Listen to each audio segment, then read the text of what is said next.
آج صبح 6:30 بجے دہلی میں پروفیسر محمد علی محمود آباد جو اشوکا یونیورسٹی کے پولیٹیکل سائنس کے ایسوسیٹ پروفیسر ہیں انہیں گرفتار کر لیا گیا ہے۔ علی محمد محمود آباد پر الزام ہے کہ انہوں نے بغاوت اور مذہبی جذبات کو ٹھیس پہنچایا ہے۔ ان کی یہ گرفتاری بی جے پی کے ایک لیڈر کی شکایت کی بنیاد پر کی گئی ہے۔ آج انہیں سونی پت کی عدالت میں پیش کیا جا رہا ہے۔ محمود آباد کی گرفتاری نے کئی سوالات کھڑے کر دیے ہیں۔ پہلا سوال یہ ہے کہ ایک طرف بی جے پی کے لیڈر وجے شاہ جو مدھیہ پردیش حکومت میں وزیر بھی ہیں، کرنل صفیہ قریشی کو دہشت گردوں کی بہن قرار دے کر اور ان کا مذاق اڑا کر پورے ہندوستانی مسلمانوں کے محب وطن ہونے پر سوال بھی کھڑا کیا۔ اس وزیر کے خلاف ایف آئی آر درج کرانے کے لیے مدھیہ پردیش کی ہائی کورٹ کو سماعت کرنی پڑی۔ سپریم کورٹ میں یہ معاملہ گیا اور مدھیہ پردیش ہائی کورٹ کی ہدایت کے باوجود بھی جو ایف آئی آر درج کی گئی اس ایف آئی آر میں کوئی خاص دم نہیں تھا۔ 2 دنوں تک اس معاملے کی سماعت ہونے کے بعد بھی نہ وزیر نے استعفیٰ دیا ہے نہ ان کے خلاف کوئی کارروائی اور پوچھ تاچھ کی گئی ہے، جبکہ مدھیہ پردیش ہائی کورٹ کے 2 ججوں نے اس بیان پر جس طرح تبصرے کیے اس تبصرے کا تقاضا تھا کہ مدھیہ پردیش کے وزیر وجے شاہ کی گرفتار کیا تھا، ان کو وزارت سے برطرف کیا تھا، لیکن وجے شاہ کی کوئی گرفتاری نہ ہوئی نہ انہیں منترالیہ سے چھٹی دی گئی ہے۔ لیکن دوسری طرف پروفیسر محمد علی محمود آباد کی گرفتاری جس صورتحال میں ہوئی ہے وہ بہت ہی عام ہے۔ 2 دن قبل ہریانہ وومن کمیشن نے انہیں نوٹس جاری کیا تھا اور نوٹس جاری کرتے ہوئے کہا تھا کہ انہوں نے جو تبصرے کیے ہیں ہندوستانی افواج کے بارے میں اس تبصرے سے غیر ضروری طور پر ہندوستانی افواج کی حوصلہ شکنی ہوتی ہے۔ 2 خواتین کرنل جو پریس کانفرنس کر رہی تھی ان کی عزت و وقار کو داؤ پہنچا ہے اور فرقہ وارانہ ہم آہنگی کو نقصان پہنچا ہے۔ اس نوٹس جاری ہونے کے بعد پروفیسر محمد علی محمود آباد نے ایک وضاحتی بیان جاری کرتے ہوئے کہا تھا کہ آپ نے جس طرح سے میرے فیس بک کے 2 پوسٹ کو پیش کیا ہے وہ ہے ہی نہیں جو میں نے اپنی بات کہنے کی کوشش کی تھی۔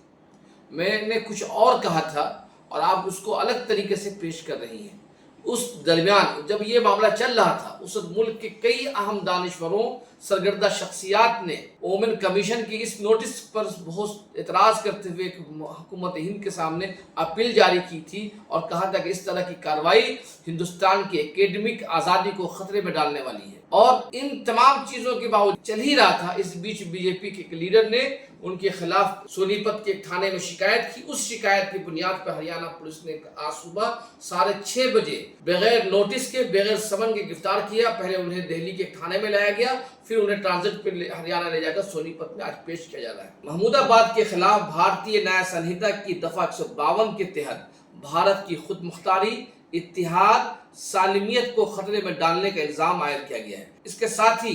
محمود آباد پر قومی یکجہتی کے خلاف تعصب پھیلانے، مذہبی جذبات کو ٹھیس پہنچانے اور مذہب، نسل، جائے پیدائش، رہائش، زبان، ذات پات، برادری کی بنیاد پر مختلف گروہوں کے درمیان دشمنی پیدا کرنے اور نفرت کو فروغ دینے کا الزام عائد کیا گیا ہے۔ محمود آباد کی گرفتاری پر دہلی یونیورسٹی کے پروفیسر اور مشہور سماجی کل اپوروا آنند نے بہت ہی سخت اعتراض کرتے ہوئے ملک کی ہائی کورٹ اور سپریم کورٹ سے اپیل کی ہے کہ اس معاملے میں مداخلت کرے۔ اب سوال یہ ہے کہ آخر محمود آباد کی گرفتاری کیوں ہوئی ہے؟ ان کے خلاف انہوں نے اپنے فیس بک پوسٹ میں کیا لکھا تھا؟ یہ اہم بات ہے کہ انہوں نے کیا لکھا تھا۔ دراصل 8 مئی کو جو انہوں نے ایک پوسٹ جو لکھا تھا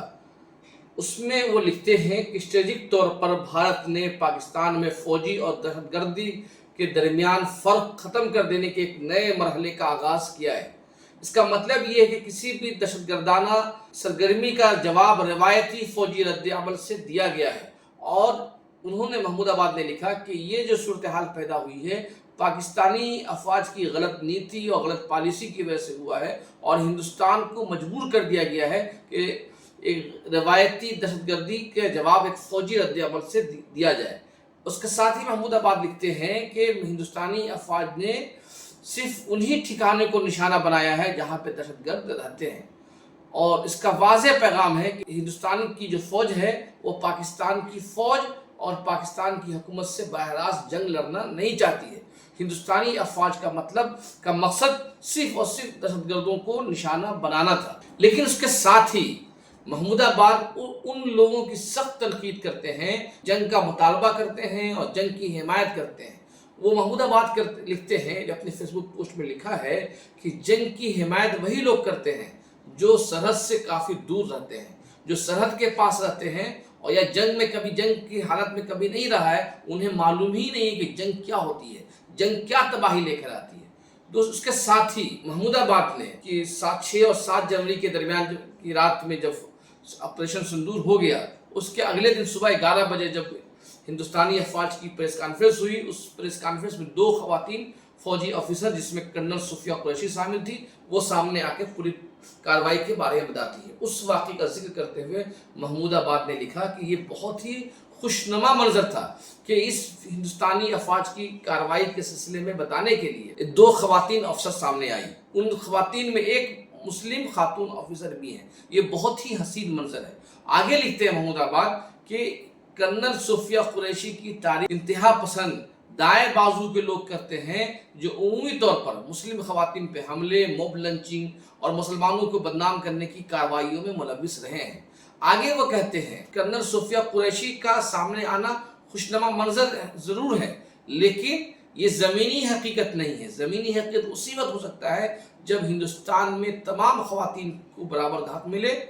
اور جب تمام خواتین کو اسی درجے کا مقام حاصل ہو جو کرنل صفیہ قریشی کو ہو۔ اگر یہ نہیں حاصل ہوتا ہے تو یہ صرف دکھلاوا ہے، منافقت ہے، اس کے علاوہ